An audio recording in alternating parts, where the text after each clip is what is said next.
Good morning, students. Myself Mahendra Sharma from Surya School, Rewari, PGT Political Science.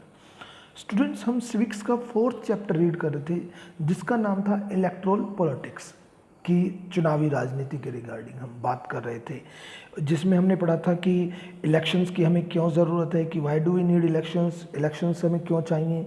इसके अलावा हमने पढ़ा था कि क्या क्या चीज़ें हैं जो इलेक्शंस को डेमोक्रेटिक बनाती हैं। और थर्ड हमने जो टॉपिक इसमें पढ़ा था वो था कि क्या पॉलिटिकल कंपटीशन अच्छा है।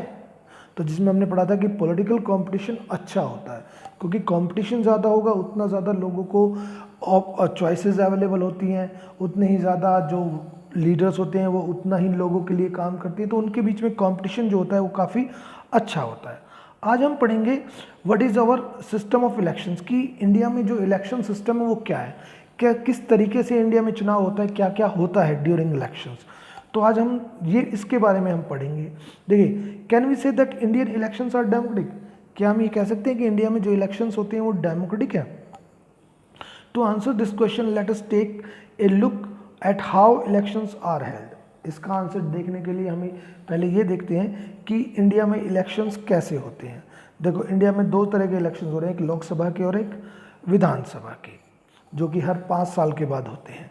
After 5 years the term of all the elected representatives come to end, कि 5 साल के बाद उनका जो टाइम पीरियड होता है वो खत्म हो जाता है और फिर दोबारा से इलेक्शंस होते हैं। और इलेक्शंस जब होते हैं तो दोबारा से मेंबर्स को चुना जाता है। हो सकता है वही मेंबर्स दोबारा से चुने जाए या उनकी जगह कोई नया मेंबर चुना जाए।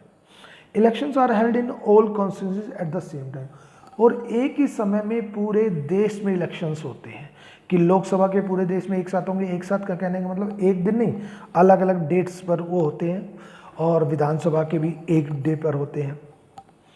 This is called general election. अब इन्हें जनरल इलेक्शन कहा जाता है। जनरल इलेक्शंस होते हैं जो पूरे देश में एक साथ होते हैं, ठीक है। इसके अलावा एक और तरीका है इलेक्शंस का, दूसरा तरीका जो है, sometime elections is held only for one constituency to fill the vacancy caused by death और रेजिग्नेशन ऑफ ए मेंबर, कि एक तो पूरे देश में चुनाव हुए, एक कॉन्स्टिट्यूंसी में चुनाव हुए। एक कॉन्स्टिट्यूंसी मीन्स वहाँ का कोई लीडर जो है उसकी डेथ हो गई या उसने अपनी पोस्ट से रिजाइन कर दिया है, तो उस एक सीट पर इलेक्शंस होते हैं। और इन्हें क्या कहा जाता है, इन्हें कहा जाता है बाई इलेक्शंस। बाई इलेक्शन कौन से होते हैं, कि जब किसी कॉन्स्टिट्यूंसी के जो वहाँ का रिप्रेजेंटेटिव है उसकी डेथ हो जाए या वो अपनी पोस्ट से रिजाइन कर दे, ओके, इसे बाई इलेक्शंस कहते हैं। हम यहाँ पर जनरल इलेक्शंस के रिगार्डिंग डिस्कस करेंगे कि जनरल इलेक्शंस किस किस तरह से होते हैं। देखिए, सबसे पहले आता है इलेक्टोरल कॉन्स्टिट्यूंसी, कि चुनाव क्षेत्र बनाए जाते हैं। चुनाव क्षेत्र यानी कि जैसे कि मैंने आपको एक सिंपल वर्ड में बोला था कि कॉन्स्टिट्यूंसी को हिंदी में आप एक जनरल लैंग्वेज में इसे वार्ड कह सकते हैं, कि आपके गांव में वार्ड होंगे, आपके जहाँ सिटीज़ में वहाँ पर वार्ड होते हैं। तो छोटे लेवल पर तो ये वार्ड होते हैं, लेकिन स्टेट और देश के लेवल पर ये क्या होते हैं, कॉन्स्टिट्यूंसी। तो सबसे पहले कॉन्स्टिट्यूंसीज को बनाया जाता है। देखिए, you read about the people of Haryana electing 90 MLAs की। हमने स्टार्टिंग में एक एग्जाम्पल पढ़ा था कि हरियाणा में जब इलेक्शंस हुए थे तो 90 MLAs को चुना गया था। तो हरियाणा में कितनी कॉन्स्टिट्यूंसीज हैं, 90 कॉन्स्टिट्यूंसीज हैं, किसकी, MLAs की। You may have wondered how they did that, did every person in Haryana vote for all the 90 MLAs, कि जो 90 MLAs को हमने चुना है क्या सभी लोग उसके लिए वोट करते हैं हरियाणा के, नहीं। एक पर्टिकुलर एरिया के, जैसे एक वार्ड में जितने भी मेंबर्स हैं वो उस वार्ड के लिए वोट करते हैं, दूसरे वार्ड में दूसरे लोग वोट करते हैं। You perhaps know that this is not the case in our country, we follow an area based system of representation. The country is divided into different areas for purpose of election, कि देश को अलग अलग हिस्सों में बांटा जाता है इलेक्शंस के रिगार्डिंग, यानी कि वार्ड्स में, या उसे आप कॉन्स्टिट्यूंसीज कह सकते हैं। These areas are called electoral constituency, इन्हें इलेक्ट्रोल कॉन्स्टिट्यूंसी कहा जाता है, यानी कि चुनाव क्षेत्र। The voters who live in an area elect one representative, कि उस कॉन्स्टिट्यूंसी में जो लोग रहते हैं वो अपना एक मेंबर चुनते हैं। For Lok Sabha elections, Lok Sabha elections में पूरे देश को 543 कॉन्स्टिट्यूंसीज में बांटा गया है। The representatives elected from each constituency is called a member of parliament और एन MP, और हर कॉन्स्टिट्यूंसी से एक मेंबर जो जीत के आता है उसे क्या कहा जाता है, मेंबर ऑफ पार्लियामेंट, या उसका शॉर्ट फॉर्म होता है MP।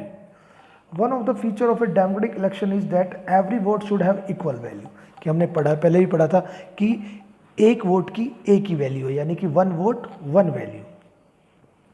That is why our constitution requires that each constituency should have a रफली equal population living with in it. तो जनरली हमारे यहाँ पर कॉन्स्टिट्यूशन में बताया गया है कि एक कॉन्स्टिट्यूंसी में जो लोग हो लगभग उनकी पॉपुलेशन इक्वल होनी चाहिए। ठीक है, कई बार कुछ में ज़्यादा कम हो जाती है, लेकिन लगभग ये इक्वल लेकर चलते हैं, एक प्रोसीजर लेकर चलते हैं।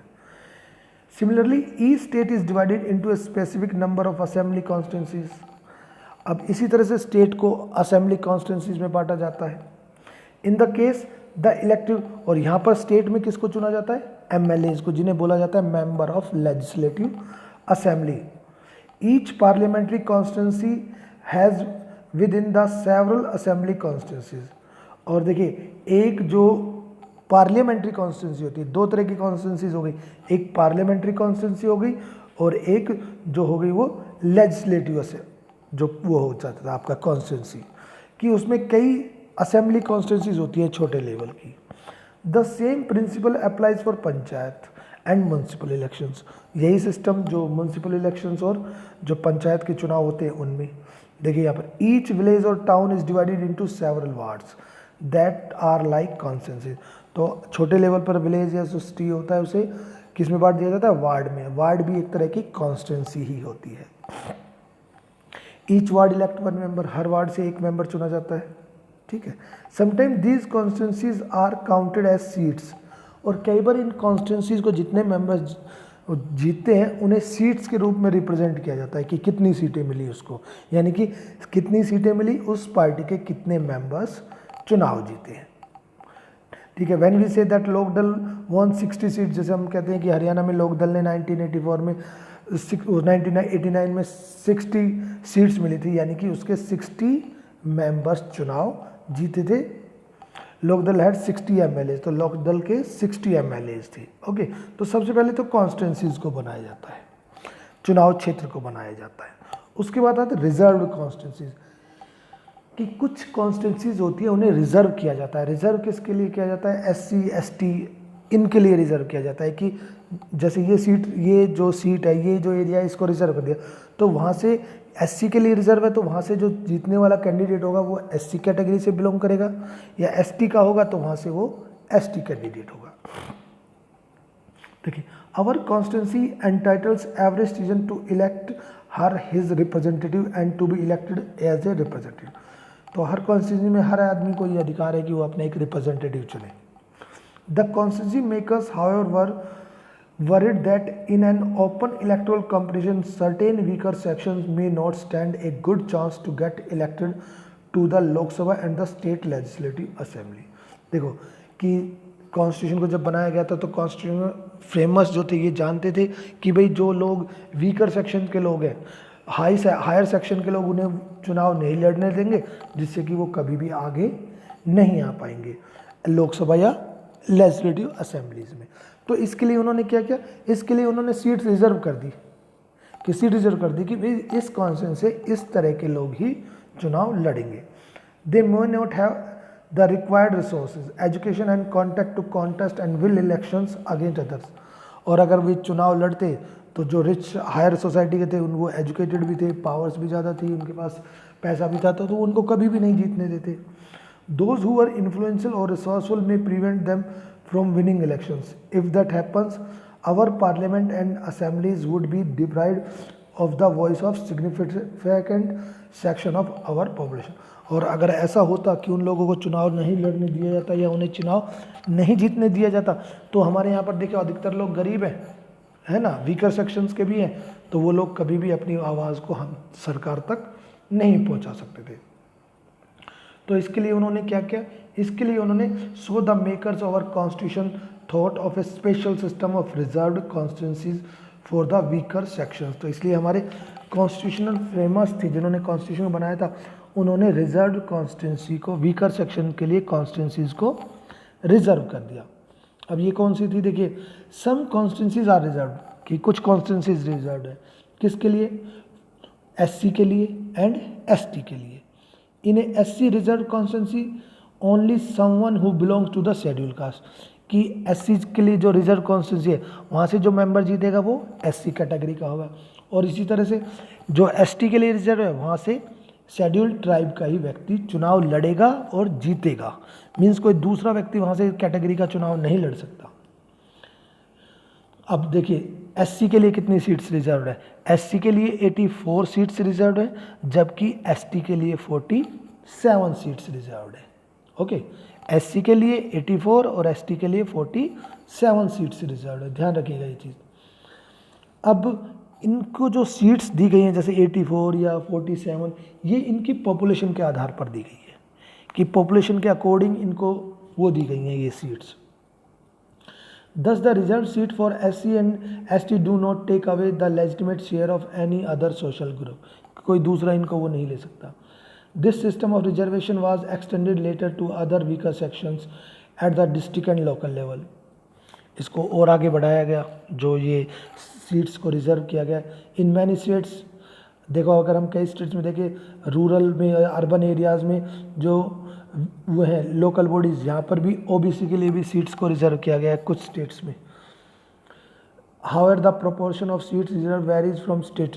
अब ये जो रिजर्व्ड की गई है स्टेट टू स्टेट में अलग है। देखो देश में तो वो है 84 और 47, लेकिन अगर स्टेट की बात करें तो हर स्टेट ने अपने अलग अलग यहाँ पे रखा हुआ है।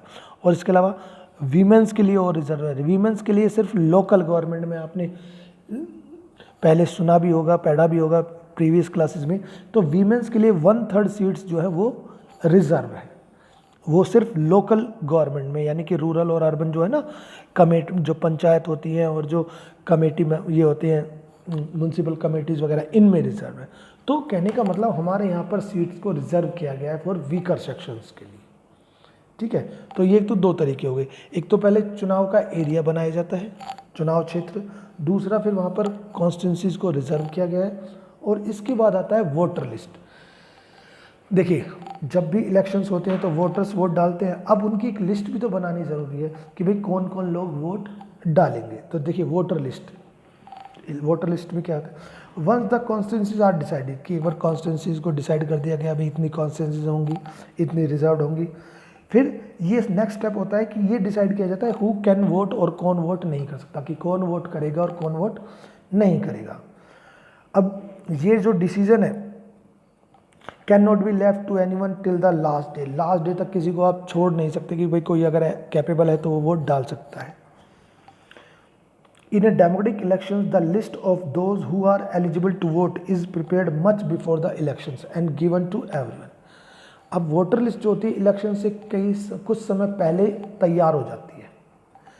ठीक है, इलेक्शन से कुछ समय पहले तैयार हो जाती है, जिसमें कि ये होता है कि कौन एलिजिबल है, कौन लोग वोट करेंगे।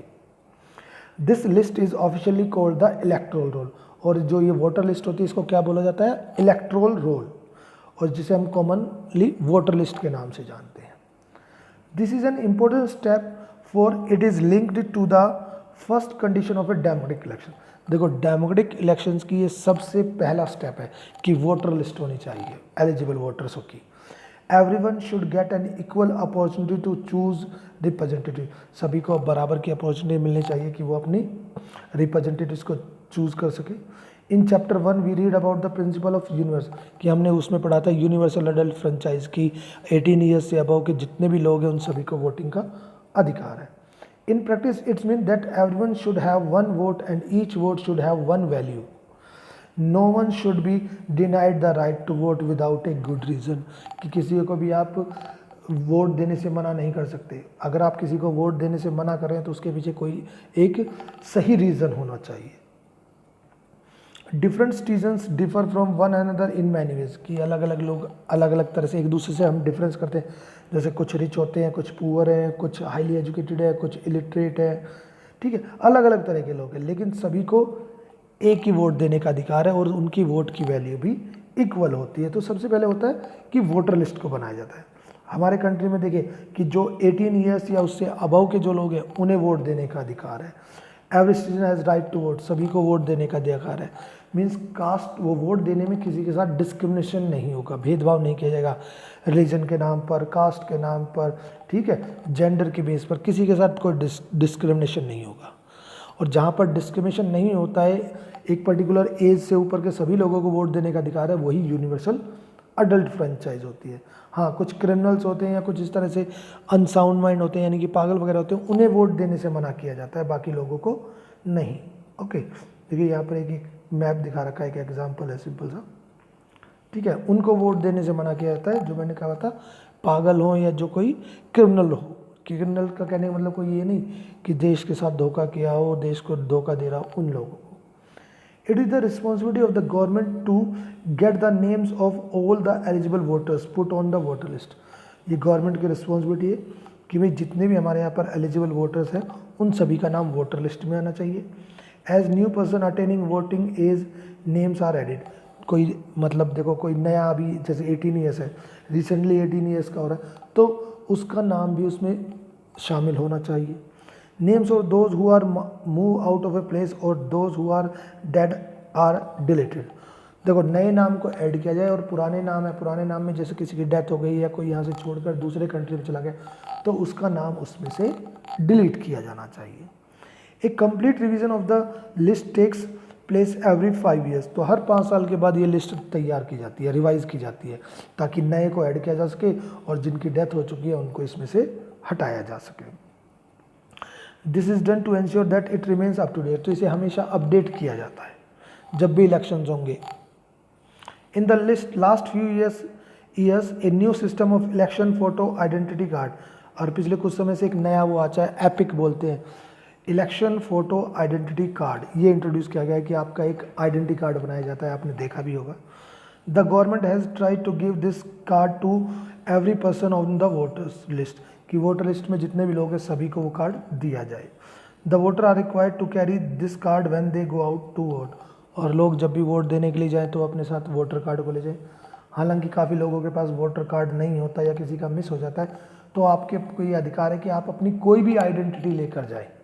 आपका जैसे कि ड्राइविंग लाइसेंस हो गया, आधार कार्ड हो गया, कोई राशन कार्ड हो गया, कोई भी आपकी एक आइडेंटिटी होनी चाहिए जिसके बेस पर कि आप वोट डाल सकें।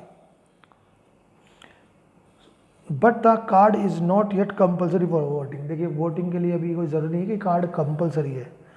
वोटिंग के लिए हम दूसरी आइडेंटिटीज़ को भी, राशन कार्ड, ड्राइविंग लाइसेंस, आधार कार्ड, इन चीज़ों का भी यूज़ कर सकते हैं। ओके, तो ये चीज़ें हमने पढ़ी थी कि वोटर लिस्ट बनी होनी चाहिए। ओके स्टूडेंट्स, तो हमारे यहाँ पर जो प्रक्रिया है ये कुछ चीज़ें हमने पढ़ ली, इसके आगे भी कुछ चीज़ें हमने 3 चीज़ें पढ़ी हैं। एक तो सबसे पहले कॉन्स्टिट्यूंसीज़ को बनाया जाता है, उसके बाद कॉन्स्टिट्यूंसीज़ को रिजर्व किया जाता है SC ST के लिए, और थर्ड हमने पढ़ा है कि इलेक्टोरल रोल, की वोटिंग की लिस्ट बनाई जाती है, वोटर की लिस्ट बनाई जाती है जिसे कि इलेक्टोरल रोल बोला जाता है। Okay students, thank you.